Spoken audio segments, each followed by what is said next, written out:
Welcome back to a new video. As we are approaching mid-season, we are gonna look at everything that happened for every team in the Atlantic Division. Let's get started with the leading team in the Atlantic is the Toronto Maple Leafs. As expected, they are a good season team that struggle in October and explode in November. Even if Matthews miss couple week to a mystery injury, but the surprising part is that the offense is mid. They are 15 in goals for, but for the first time in God know how long they are 7th in goal against. For the first time in the Matthews era they have what we can call a good defensive team. I know it's weird to say, but we live in a strange world. But, once again, I don't give a shit what they do now, I wait to see what will happen in April.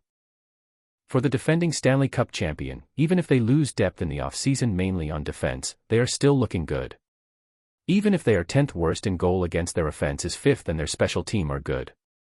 The only concern is between the pipes. Bob and Knight are around 890. If they stay at those number, a deep playoff push is going to be hard, but if they play up to just 900, they are going to be once again an absolute wagon. Boston, they started like a mid-team, they fire their most winning coach in history, they are now playing great by magic, but how do they do this?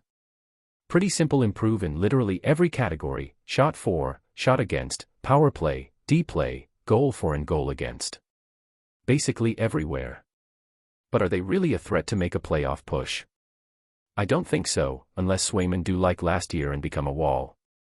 Tampa Bay, the team that make a huge drama for letting their longest tenure and captain hit free agency and replace him with Gensel, they traded away Sergachev, bring back McDonough. That team seemed lost, but here they are once again 4th in the Atlantic with 4 games in hand on most of the team. They have the best offense in the league and the 11th best defense. Their penalty kill is in the middle of the pack, but they are 3rd on the power play.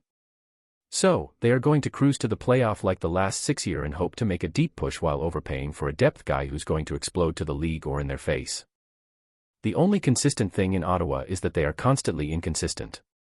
But overall, their offense has been a little over average like in years past, but they have now a good defense. The power play is great, the PK is bad. But if Ullmark can find consistency and Pinto start to score even a little, it could be the year they finally make it. But, because there is always a but with Ottawa. They have to play like they currently playing all season long and not die for an entire month. Pain, this is the summary of the Red Wings season. The only bright spot are Raymond, Larkin, Seider and Edvison. A stat that explain well all the problem of that team. Cam Talbot is rocking a 914 and a .278 but has a record of 6-7-2. They cannot score, they cannot defend, their PK is 31st at a terrible 68.1%. Yes, the PP is good, but the rest is so bad it doesn't even matter. So, they will miss the playoff, and I would even say by a pretty significant margin. For the first time in a couple years, Montreal fan had some expectation to quote, be in the mix, but for what? They were older, they add Lane and that's it. That does not transform a bottom 5 team to a playoff team. Now they are back to reality, and they want the head of Martin St. Louis. Although, I would agree that he is not getting the max of his player. Even if he did, they would be in the 20 to 25 range instead of bottom 5, which does not change much thing. Anyway, bright spot Lane has been amazing since coming back. Hudson seemed really good. Although, they must protect him to some extent if they do not want to end up with a simple power play specialist. Oh boy, Buffalo, when I say that Detroit was pain, it's because Detroit is literally dying. They currently hold a 12-game losing streak. They do not have Palm Tree, but they still have Tax, which mean no playoff in the way. They were supposed to take another step.